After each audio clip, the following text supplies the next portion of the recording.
হযরতে সুলাইমান আলাইহিস সালাম আল্লাহর কাছে দোয়া করেছিলেন। এটা সূরা সুয়াদের ভেতরে আছে 23 নাম্বার পারা 35 নাম্বার আয়াত। আলা রাব্বিগফিরলি ওয়া হাবলি মুলকাল লা ইয়ানবাগি লি আহাদিম মিন বা'দি ইন্নাকা আনতাল ওয়াহ্হাব। সুলাইমান নবী বলে, হে আমার রব, আমাকে মাফ করেন। কথা বুঝতেছে? কোরআনে কারিমে আমি 25 জন নবীর দোয়া পেয়েছি। হযরতে আদম নবী বাদ দিয়ে প্রত্যেকটা নবীর দোয়া আমি মাঝে মাঝে চিন্তা করি। প্রত্যেকটা নবীর দোয়া আছে কোরআনে, শুধু আদম নবীরটা তার নিজের কেন্দ্রিক। তিনি বলেছিলেন, রব্বানা যালামনা আনফুসানা ওয়া ইল্লাম তাগফির লানা ওয়া তারহামনা লানাকুনান্না মিনাল খাসিরিন। এগুলো আমরা পড়ি না?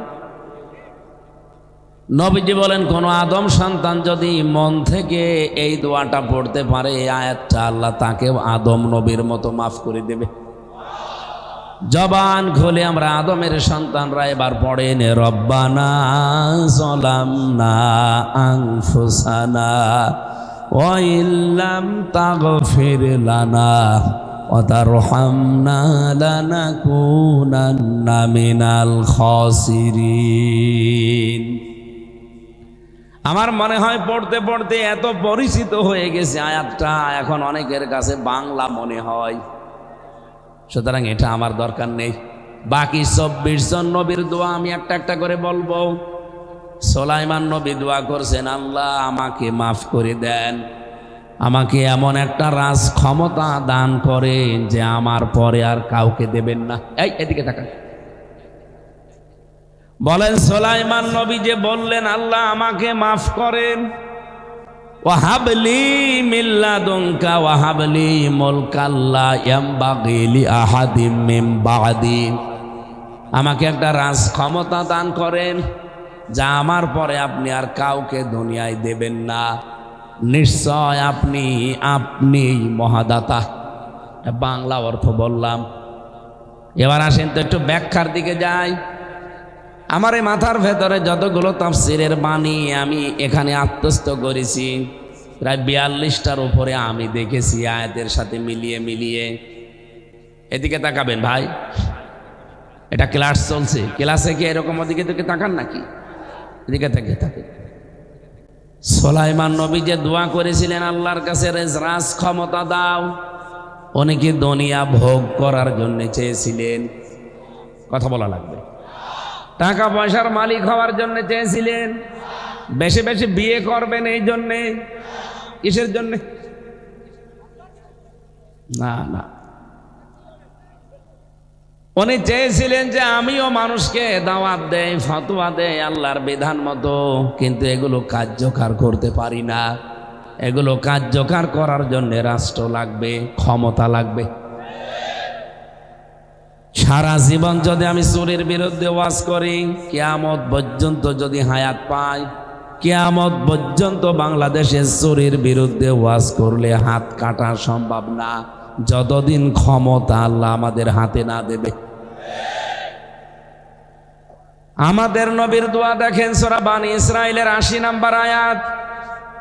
বিশ্ব নবী দোয়া করছেন, অকুর রব্বি আদখিলনি মুদখালা সিদকি ওয়া আখরিজনি মুখরাজা সিদকি ওয়াজআল লি মিন লাদুনকা সুলতানান নাসীরা।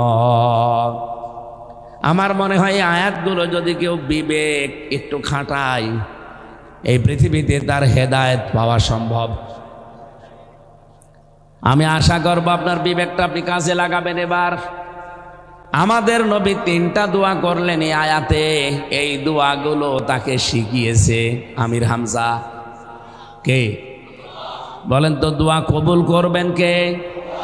সে আল্লাহ যদি শিখিয়ে দেয় তাহলে কবুল করতে দেরি হওয়ার কথা। কথা বুঝে শুনে বলেন। আমি প্রিন্সিপাল সাহেবের কাছে গেলাম, উনি আমাকে বলছে যে এইভাবে দরখাস্ত লেখো, এই দরখাস্তটা আমার কাছে জমা দিয়ে যাও। উনি যেইভাবে ভাষায় লিখতে বললেন আমি ওইভাবেই লিখেছি। শেষে লিখলাম ইতি আপনার অনুগত ছাত্র আমির হামজা। একেবারে যা লিখতে বলেছে 15 লাইন আমি তাই লিখেছি। বলেন তো এইটা অ্যাকসেপ্ট করতে, গ্রহণ করতে, কবুল করতে দেরি হওয়ার কথা? আল্লাহ নিজে শেখাচ্ছেন দোয়াটা, তাহলে এটা তো কবুল করতে বেশি দেরি হওয়ার কথা না। যা শিখিয়েছে নবী তাই দোয়া করছে। এরপরও নবীজির এই 3টা দোয়া কবুল হয়েছিল 3 সময়। প্রথমটা কবুল হয়েছে সঙ্গে সঙ্গে, দ্বিতীয়টা কবুল হয়েছে 3 দিন পর। 3 নাম্বার দোয়া যেটা ওয়াজআলনি মিন লাদুনকা সুলতানান নাসীরা, এই দোয়াটা কবুল হয়েছিল 6 মাস পর। উনি বলেছিলেন রব্বুল আলামিন আমাকে নিরাপদে বের করে দাও, আর মদিনাতে যদি পৌঁছিয়ে দাও তাহলে রাস্তায় যেন কোনো বিপদ আপদ না আসে, নিরাপদে পৌঁছিয়ে দিও। আর মদিনাতে যাবার পরে এমন একটা রাজক্ষমতা আমাকে দাও যার ভেতরে তোমার সাহায্য থাকে।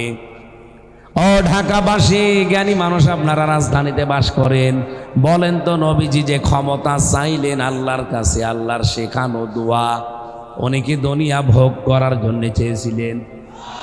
বেশি বেশি বিয়ে করবেন এই জন্যে, বেশি বেশি সন্তানাদি জন্ম দেবেন এই জন্যে, পুরা মদিনা তার নামে লিখে নেবেন এই জন্যে? কেন? এই সহজ কথাটা বোঝেন না?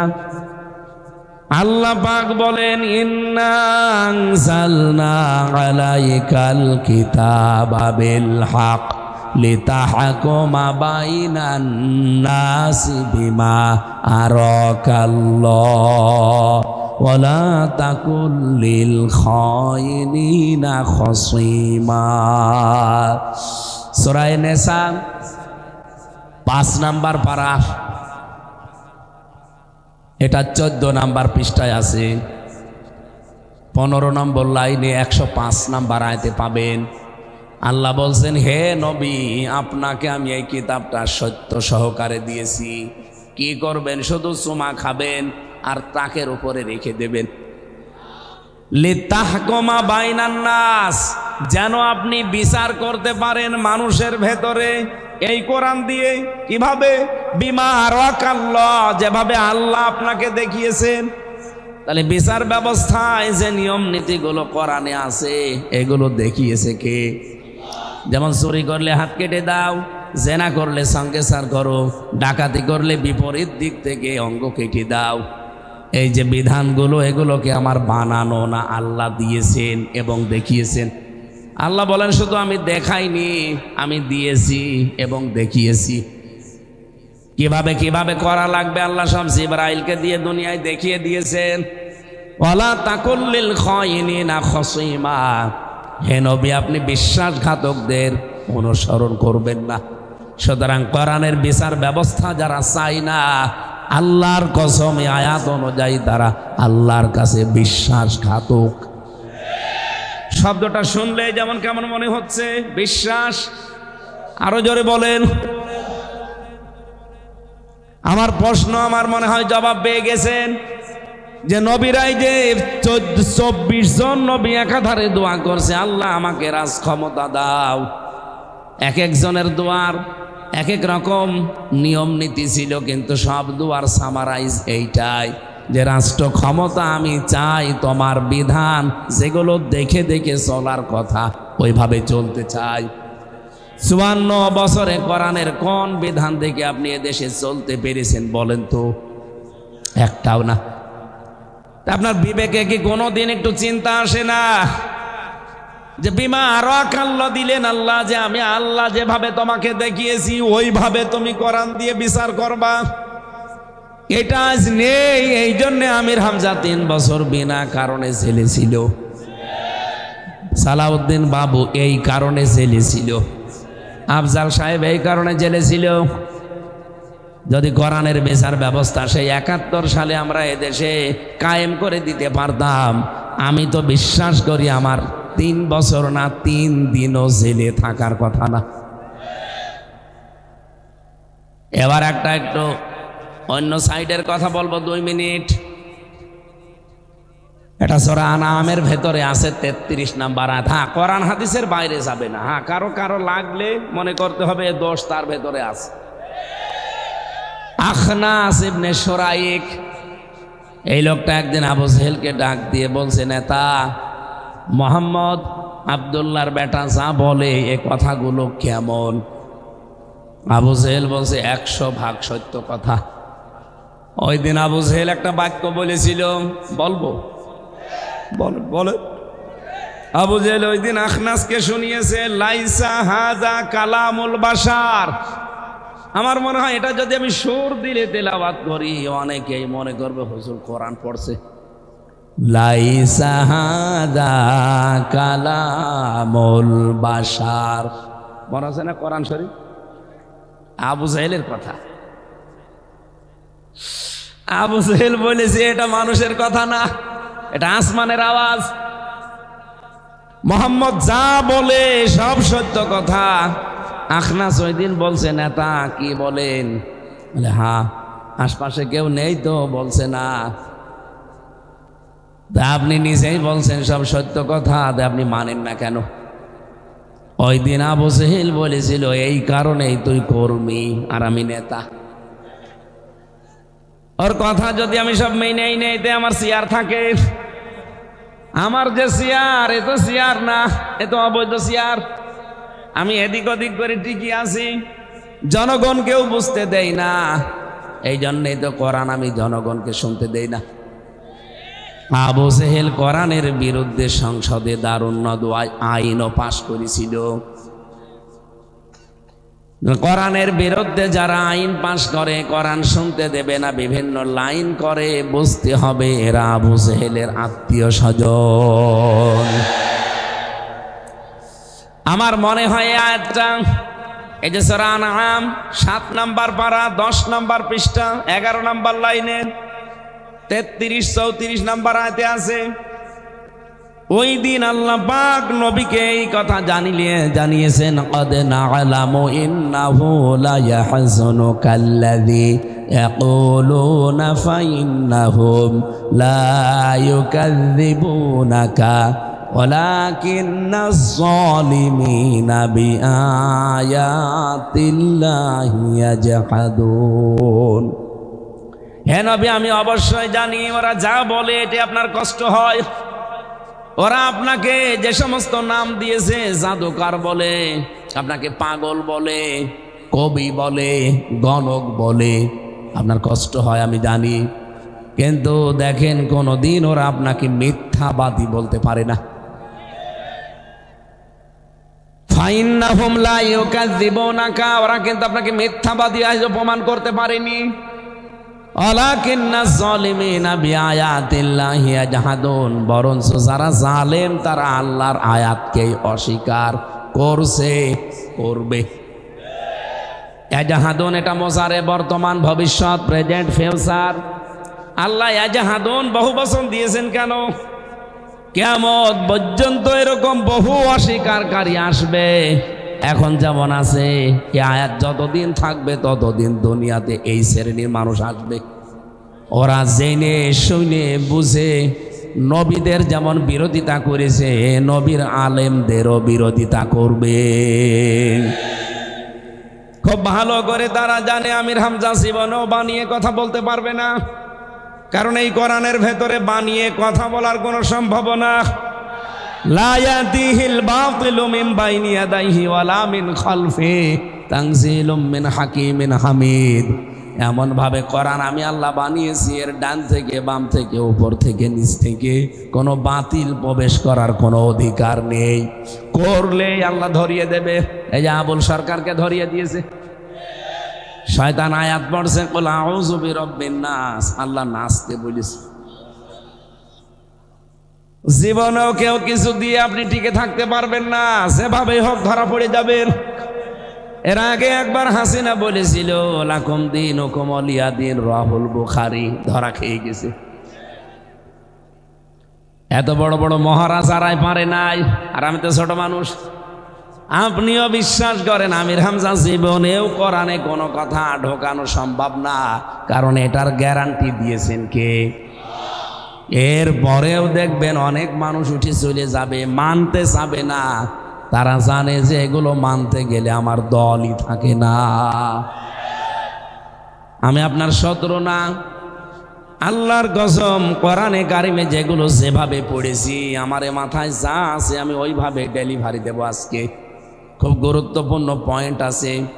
আমি সেদিন মালয়েশিয়াতে এই 6টা বিষয়ের ওপর আলোচনা করেছিলাম। মালয়েশিয়া ইন্টারন্যাশনাল ইসলামিক ইউনিভার্সিটি, যেটা একটা সেমিনার ছিল, অনেকগুলো দেশের শিক্ষক এসেছিল। চীন থেকে এরা দিয়েছিল 10 মিনিট। আমি এই 6টা পয়েন্ট বলার পরে যারা ছিল প্রায় 100 জনের অন্তত 80 জনের মনে ধরেছে যে হ্যাঁ, এইভাবেই কথা বলতে হয়। আমরা ওইটা আজকে একটু ডেলিভারি দিতে চাই কোরআন দিয়ে। আশা করছি যদি মন দিয়ে শোনেন, আল্লাহর কসম আপনিও এখান থেকে কিছু নিয়ে যেতে পারবেন। আবু জেহেল যে বুঝে শুনে দেখে বিরোধিতা করেছে, ওর কি উপকার হয়েছে না ক্ষতি হয়েছে? আরো জোরে বলেন। আজকে এটা পোস্টারিং করা, মাইকিং করা, না মাইকিং হয়নি,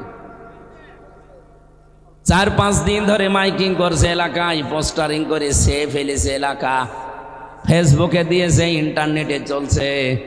যাদের কানে আওয়াজ গেল সবাই কি এসেছে? বলেন বলেন। যারা আসলেন না, যে আমির হামজাও দল করে, রাজনীতি করবে, এরকম কথা মনে করি, তাদের আল্লাহ একটা সুসংবাদ দিয়েছেন। সুতরাং যারা আসেননি তারা সুসংবাদ পাবেন এবার। এটা সূরা জাসিয়ার ভেতরে আছে, 8 নাম্বার আয়াত, 25 নাম্বার পারা, 18 নাম্বার পৃষ্ঠার 1ম নাম্বার লাইনে আছে, 1ম নাম্বার রুকুতে, ইয়াসমাউ আয়াতিল্লাহি তুতলা আলাইহি সুম্মা ইউসিরু মুস্তাকবিরান কাআল্লাম ইয়াসমাআহা ফাবাশশিরহু বিআযাবিন আলীম। বলেন আল্লাহু আকবার। ইয়াসমাউ আয়াতিল্লাহ, যাকে শোনানো হয়েছে যে আল্লাহর আয়াত শোনানো হবে তোমাদের। কথা বলতে আসবে কুষ্টিয়া থেকে, চুয়াডাঙ্গা থেকে, চাঁপাইনবাবগঞ্জ থেকে, অমক অমক আলেম। এই আওয়াজ যাদের কানে গেল, সুম্মা ইউসিরু মুস্তাকবিরান, এই আওয়াজগুলো শোনার পরও অনেকেই অহংকার করে নিজের জায়গায় বসে আছে, আসে নাই। এমনকি অনেকে 4 দোকানে বসে এখনো পর্যন্ত গীবত করছে। আপনার বিশ্বাস হচ্ছে না? চলেন আমার সাথে। বিভিন্ন 4 দোকানে বসে দেখেন কি গেজানো গেজাচ্ছে, মনে হচ্ছে তো বড় মুফাসসির হয়ে গেছে। আল্লাহ পাক বলেন কাল্লাম ইয়াসমাহা, মনে হয় ও যেন আমার কথা শুনেই নাই। এত যে মাইকিং করেছে আবুল কাশেম ভুইয়া, আবুল কাশেম সরকানা ফকির, এত পোস্টারিং করেছে, এত কিছু প্রচারণা, ও মনে হচ্ছে শুনেই নাই। এই আচরণ যারা কোরআনের সাথে করলেন তাদের একটা সুসংবাদ আছে, ফাবাশশিরহু বিআযাবিন আলীম। আল্লাহ পাক বলেন তাদের জন্য যন্ত্রণাদায়ক আযাব। এটা কি সুসংবাদ? তো বাংলা অর্থে আল্লাহ কিন্তু এইটাই দিয়েছেন, ফাবাশশিরহু, হে নবী আপনি তাকে সুসংবাদ দেন, আযাবিন আলীম, যন্ত্রণাদায়ক আযাবের। সুতরাং যারা আসেন না রাজনীতি মনে করে বিভিন্ন শ্রোতা নাতা আমার উপরে দিয়ে, আপনাদের খুব কাজ ভালো হয়নি। কথা বলেন না কেন? আপনি বোঝেন আল্লাহর আযাব। এটা শুধু আখেরাতের জন্য না, দুনিয়াতেও যদি আল্লাহ আযাব পাঠায়। এ শরীরের ভেতরে এখন 5.5 কেজি রক্ত চলাচল করছে। বিজ্ঞান এখন দেখাচ্ছে যদি এই 5 কেজি রক্তের ভেতরে 5 প্রকার ক্যান্সার হয়, যে কোনো 1 প্রকার আল্লাহ লাগিয়ে দেয়, 14 বংশ বিক্রি করে ঔষধের পয়সা হবে না। আল্লাহর আযাব যেন না আসে সে ব্যবস্থা করবেন। অথচ আল্লাহর আযাব আমরা নিয়ে আসার জন্য কোরআনের সাথে যে আচরণগুলো করেছি, আল্লাহ যদি রাগ করে আযাব পাঠায়, কোন বাবা আপনারে বাঁচাবে বলেন? এটা তো দুনিয়া গেল একটা বললাম, কিয়ামতের ময়দানের আযাব আমি পড়েছি কোরআনে, আল্লাহ পাক বলেন লাওয়াহাতুল লিল বাশার আলাইহা 19। এমন একটা ঘরে আমি তাকে মরণের পর প্রবেশ করাবো, যারা কোরআনের সাথে অহংকার করে চলেছে দুনিয়ায়, এদেরকে শুধু ঘরে প্রবেশ করাতে দেরি হবে, চামড়া খসাতে দেরি হবে না। নাজ্জাআতাল লিশাওয়া, এদের শরীরের চামড়া এ ঘরে ঢুকলেই খসে যাবে। আমি আয়াতটা তাফসীর সহ পড়েছিলাম জেলখানায়। রিমান্ডে থাকাকালীন আমার আগে এক ভাইকে নিয়ে গেল, ভালো মানুষ গেল, আসার সময় দেখি চিল্লাচ্ছে, কি হয়েছে আপনার? দেখি ওর হাতের আর পায়ের নখ সব তুলে ফেলেছে, চামড়া, এই চামড়াও তোলে।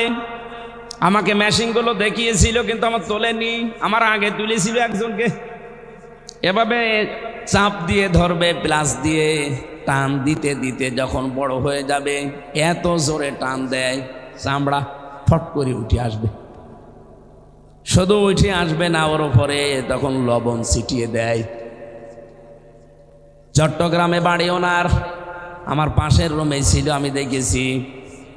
ওই যে মিনি আয়না ঘর যেটা ছোটটা, ওর ভেতরে আমরা ছিলাম। নখ তুলে দেখি এমনি দিয়ে রক্ত বের হচ্ছে। কি ভাই এখানে কি অবস্থা? নখ নেই। সে নখ তুলে ছেড়ে দেয়নি, এর ভেতরে সুই দিয়েছে। সুই দাও, এই যে কাপড় চোপড় সেলাই করা সুই না, বস্তা সেলাই করা যে ভোমর, ওইটা। ও মেশিন আমিও দেখেছি। আমারে বলছে হুজুর এইটা দিয়ে আমরা নখ তুলি, আর এইটা নখ তোলার পরে ভেতরে ঢোকাই। এই দেখেন কোরআন শরীফ হাত দিয়ে বলছে এটা কোরআন শরীফ। আমার রিমান্ডে যে লোকটা ছিল শেখ ইমরান হোসেন আর জাহিদ হাসান, এ দুইটাই এসপি। আর একটা যেটা প্রধান ছিল এটা আসাদুজ্জামান, কাউন্টার টেররিজমের প্রধান গোপালী। এই গোপালীটা আমারে বলছিল যে এই যে এইটা দিয়ে নখ তোলার পরে আমরা এই ভোমর দেই। ভোমরের এক মাথা আবার সুসলো করা, যাওয়ার সময় ভালোই, কিন্তু আসার সময় গোস্ত টেনে বের করে নিয়ে আসে। একদিকে নখ তুলেছে, চামড়া তুলেছে, ভোমর ঢুকিয়ে যখন বের করে ফিনকি দিয়ে রক্ত বের হয় তখন লবণ দেয়।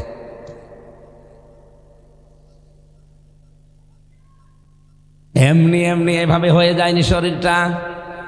বলেন তো, আমার 19 সালে 18 সালে শরীর এরকম ছিল। কণ্ঠটাও নষ্ট করে দিয়েছে শয়তানরা, এমন এমন খাবার দিয়েছে।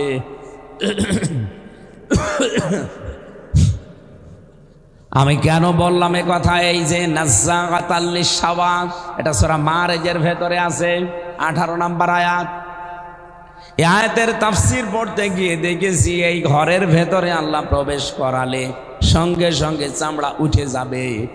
আর ওনারা আমাদের নিয়ে ঘরের ভেতরে মাটির নিচে ঢুকিয়েছে, চামড়া ওঠে নাই, তোলা লেগেছে। প্লাস দিয়ে হোক, বিভিন্ন মেশিন পত্র দিয়ে চামড়া তোলার পরে এরপরে লবণ দিয়েছে।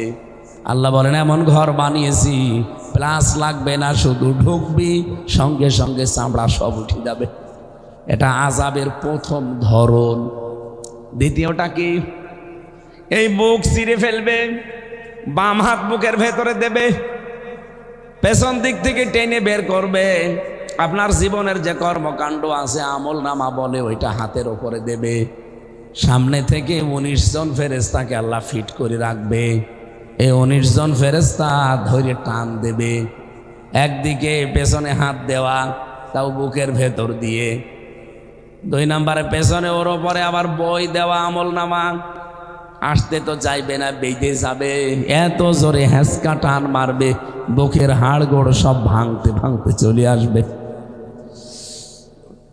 বলেন তো, আযাবের যে ধরন বলছে কি সহ্য করার মতো? বলেন বলেন। সুতরাং যারা আসেন নাই খুব লাভ করেননি। কি লাভ হয়েছে ওদের? আমরা যারা এসেছি আমাদেরকে আল্লাহ একটা দায়িত্ব অলরেডি দিয়ে দিয়েছেন। ওদের তো সুসংবাদ শুনলেন কেমন, এবার আমাদেরটা শোনেন। আল্লাহ পাক বলেন আনজালনা ইলাইকাল যিকরা লিতুবাইয়িনা লিন-নাসি মা নুযিলা ইলাইহিম ওয়া লাআল্লাহুম ইয়াতাফাক্কারুন। এটা সূরা নাহলের ভেতরে পাবেন 44 নম্বর আয়াতের শেষের দিকে আছে, 14 নম্বর পারা 11 নম্বর পৃষ্ঠার 4 নম্বর লাইনে আছে। আল্লাহ বলেন এই কোরআন শরীফ আপনাকে দিয়েছি মানুষের কাছে দলিল প্রমাণ সহ বর্ণনা করবেন। কোন মানুষের সামনে আপনি কথা বলবেন? লিতুবাইয়িনা লিন-নাস, যারা জীবিত মানুষ। কি মানুষ? বাংলাদেশের সিস্টেম মনে হচ্ছে আবার আগের মতো ফিরে যাচ্ছি আমরা। 15.5 বছরে আমাদের জীবিত মানুষদেরকে কোরআন শোনানো বড় কঠিন হয়ে গিয়েছিল। যারা জীবিত মানুষদের কোরআন শোনানোর কথা শুনলে 44 ধারা জারি করে দিত, হট্টগোল বাঁধিয়ে দিত, 14 জায়গায় অনুমতির সিস্টেম করত। এই কথা বলছে না কেন? মূল কথা এই কোরআন যেন জীবিত মানুষ শুনতে না পারে। অথচ ওই লোকটা যে বাধা দিয়েছে, ওর মা মরে যাক, বাবা মরে যাক, আমারে ডাক দিয়ে বলবে হুজুর কোরআন পড়ে দেন। তোর বাবা মা মরে গেছে, এখন কোরআন পড়ে করব কি?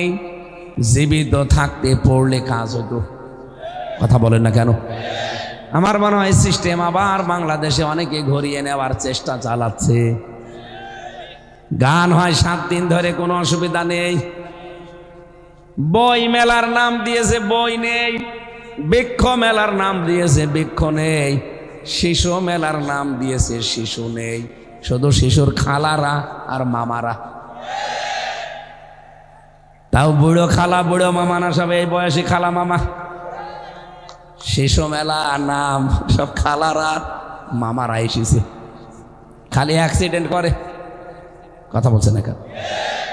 এইরকম মেলায় কোনো বাধা নেই, কোরআনের কথা জীবিত মানুষদের শোনানো হবে। এই জায়গায় নাকি যত রকমের সমস্যা। এমনকি কথাও বলা হয় যে না, কোরআনের নাম নিয়ে রাজনীতি করে। আমি তো আগেই বলেছি, কেন আপনি এ লাইনে আমারে নিয়ে আসলেন? আপনি যদি ওই দিন আমারে ফতোয়া না দিতেন যে ফতোয়াই দিতে পারো, কার্যকর করতে পারো না, আল্লাহর কসমে লাইনে আমি এখনই আসতাম না, আরো পরে আসতাম। আপনি নিজেই আমার রাস্তায় তুলে দিয়েছেন, এখন নেন। মনে ছিল না? কথা বলছে না? কি যেন বলেছিল? পাগলকে যদি বলা হয় নৌকা নাড়াবে না, ও বলে আমার মনে ছিল না। আপনি মনে করে দিলেন কেন? এবার নেন। মাজায় গামছা বেঁধে সত্যি কথা বলছি, এবার লেগেছি। আল্লাহর কসমে দেশে আমার চিন্তা ভাবনা, কোরআন এবার বিজয়ী হবে। হয় আপনাকে নিয়ে হবে, আর আপনি যদি যেতে না চান আপনাকে রেখে কোরআন এবার সংসদে যাবে। আমরা এটাই চাই। জামাত ইসলামী বাংলাদেশ, চরমনাই পীর, বিএনপি এটা বুঝি না, আল্লাহর কসম। বিএনপি যদি আজকে ঘোষণা দেয় ক্ষমতায় গেলে আমরা কোরআনের বিধান চালু করব, সবাইকে বলবো বিএনপিকে সাপোর্ট করেন। জামাত ইসলাম যদি বলে আমরা ক্ষমতায় গেলে কোরআনের বিধান চালু করব, সবাইকে বলবো জামাতকে সাপোর্ট করেন। আমরা চাই এই বিধানটা এবার দেখতে। 54 বছর শুধু রসগোল্লার ওয়াজ করেছি আফজাল সাহেবের সামনে, খাওয়াতে পারিনি, এবার খাওয়াবো। খাওয়ানোর পরে বলবো কেমন লাগে, জীবনও ভুলতে পারবে না। একবার রসগোল্লা যে খেয়েছে ও আবার খেতে চাইবে। 55 বছরের জন্য বাংলার মানুষ আল্লাহর কসম আফসোস করবেন, কেন এর আগে কোরআন শরীফকে সংসদে পাঠালাম না। এই জন্য নবীরা যে দোয়া করেছিল, আমাদেরও একই দোয়া। দুনিয়া ভোগ করার উদ্দেশ্য আল্লাহর কসম আমার নেই, তাহলে আমি মালয়েশিয়া থেকে, সিঙ্গাপুর থেকে, আল্লাহর কসম আমি আসতাম না। ওখানে আমার লাইফ আমি সেটেল করে নিতাম। এর চাইতে বহু সম্মানে ছিলাম ওখানে। ওখানে হাজার হাজার মানুষ আমাকে পাগল পাড়া করে ফেলতো কোরআনের কথা শোনার জন্যে।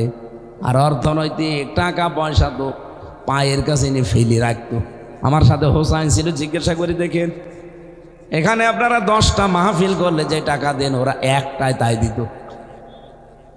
সম্মান, মর্যাদা, চলাফেরা, আরামায়েশ এখানকার চাইতে ওরা কমপক্ষে 30 গুণ বেশি ভালো। এর চাইতে 30 গুণ বেশি এগিয়ে আছে তারা। সেখান থেকে আমি এসেছি একটাই উদ্দেশ্য নিয়ে, দুনিয়ায় বেশি বেশি বিয়ে শাদী করবো তা না। কারণ বিয়ে যদি আমি এখনই ফেসবুকে দিয়ে দিই যে বিয়ে করব, প্রতিদিন আমি 100টা করে বিয়ে করতে পারি। এত বিয়ে করে করবো কি? আমার বিয়ে করার উদ্দেশ্য না মাল কামাবো, টাকা পয়সা না, আমার দরকার নেই। কারণ আমার তো ছেলে নেই যে টাকা পয়সা কামাই করে ছেলের জন্য রেখে যাব। মেয়ে দিয়েছে আল্লাহ 3টা, যা করব কামাই সব খাবে ওই জামাই। লোকের ছেলের জন্য কামাই করে করব কি? যা করেছি ওইটাই লোকের ছেলে খেয়ে বাঁচুক। আমার যতদিন আছে জীবনটা আমি চাই আল্লাহর বিধান এবার আমি এই চর্ম চোখে দেখতে চাই। এটা যদি সত্যিই মনে করেন যে রাজনীতি, হ্যাঁ আমি আবার বলছি এটাই আমার রাজনীতি। কেউ যদি মনে করেন এটা হুজুরের ধান্দাবাজি, হ্যাঁ এইটাই আমার ধান্দাবাজি। আমি আপনার কাছে কোরআনের জন্য ধান্দাবাজ হতেও রাজি আছি। নবীদের দোয়া ফলো করলেন না? কে কি দোয়া করেছে তারা দুনিয়া কামাই করার জন্যে, ভোগ করার জন্যে, ক্ষমতা পাওয়ার জন্যে না। তাদের উদ্দেশ্য ছিল যা বলি ওইটা কার্যকর করার জন্য ক্ষমতা লাগবে।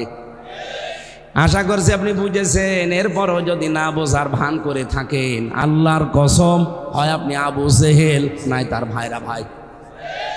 ও তো বুঝে শুনে জেনে বিরোধিতা করেছিল, আপনি তো তাই করছেন। কি তাই করবেন? আর করবেন তাই? আসেন আমরা নির্ধারিত যে আয়াত পড়েছিলাম সূরা হুজুরাতের 13 নম্বর আয়াতের শেষের অংশটা, যদিও আপনারা আলেম ওলামা এখানে হাজার হাজার আছেন, এখান থেকে যে তথ্যগুলো আমার এই ছোট মাথায় আছে আমি একটু ডেলিভারি দেওয়ার চেষ্টা করছি। সূরা হুজুরাত এটা সামাজিক এবং পারিবারিক জীবন নিয়ে আল্লাহ নাযিল করেছেন।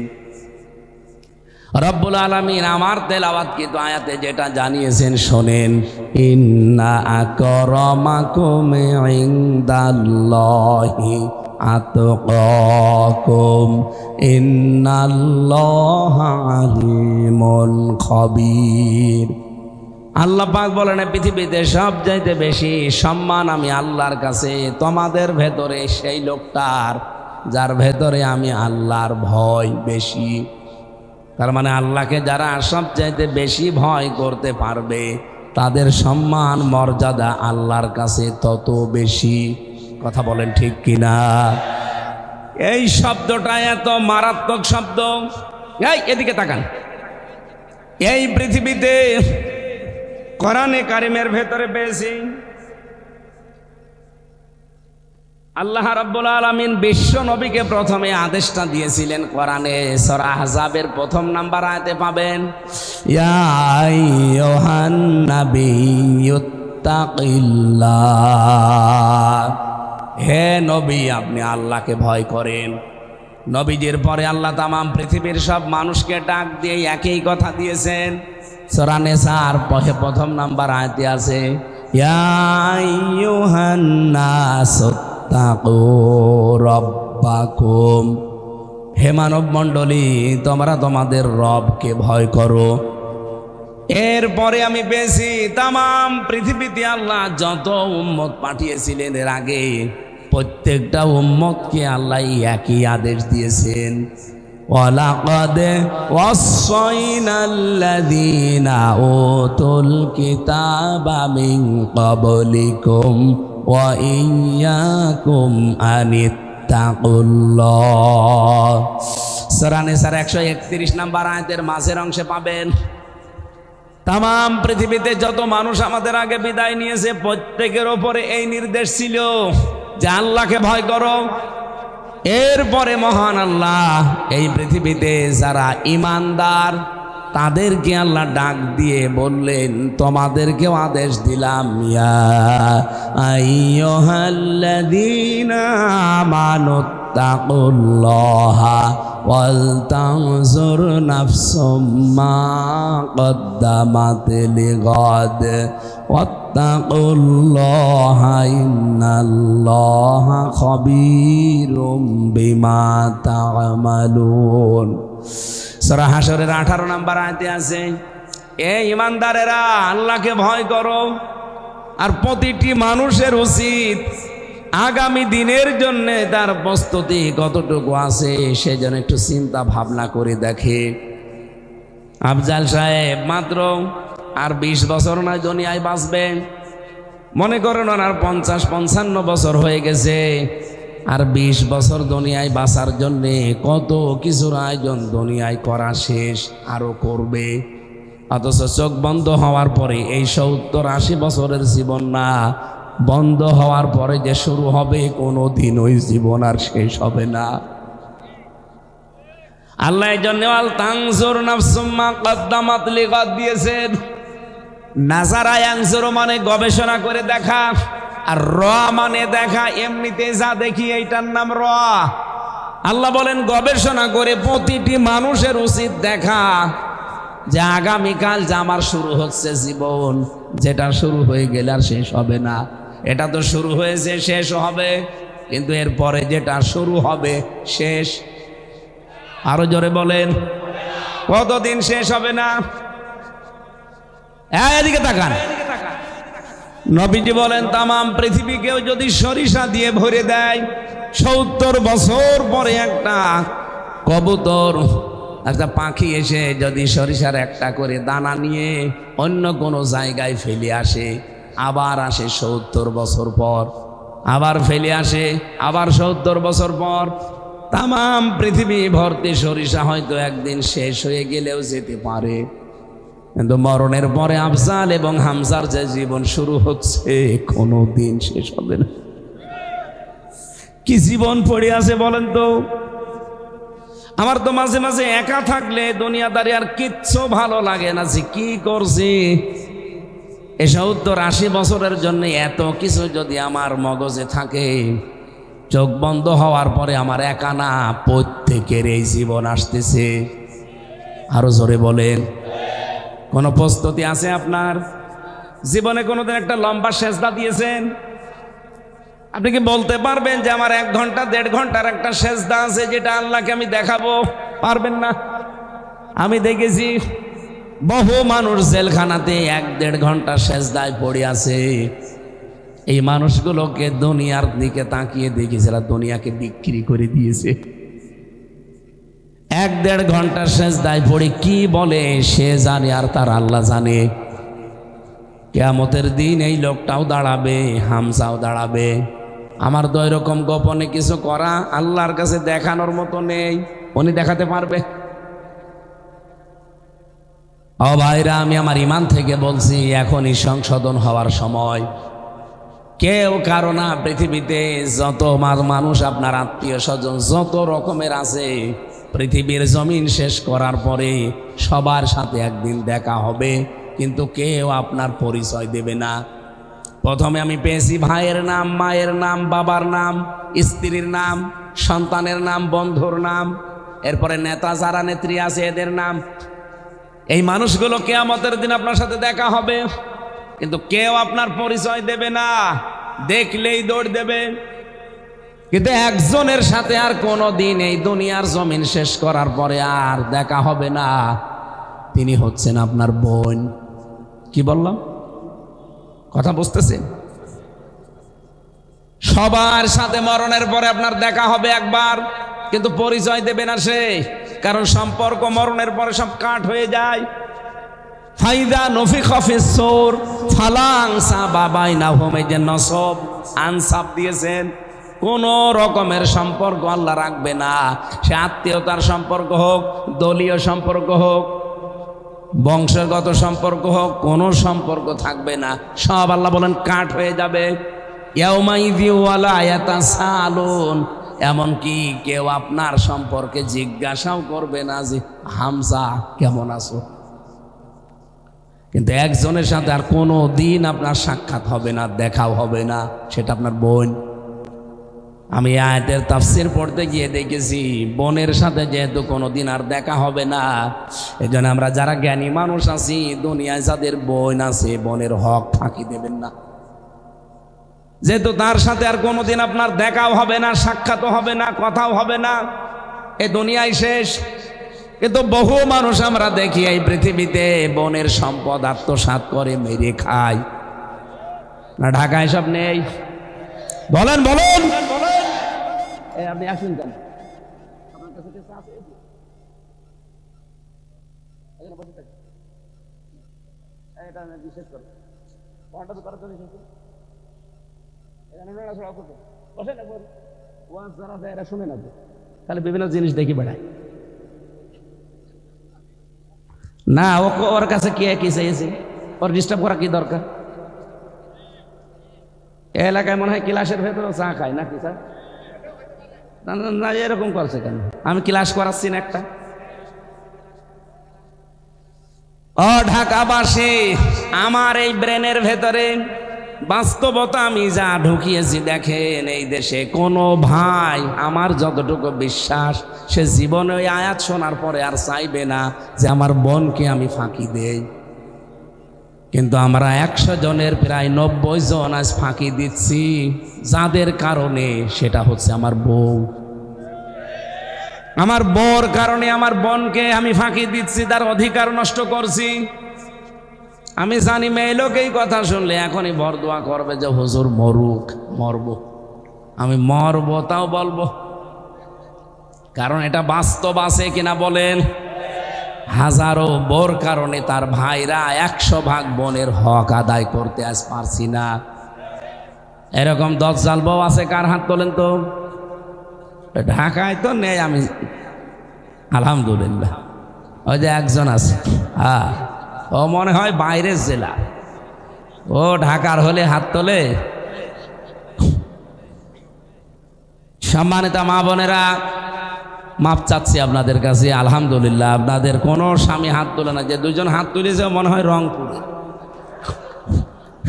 রংপুরের না হলে হাত তোলে। যাক, আলহামদুলিল্লাহ, অনেক ভালো আছেন।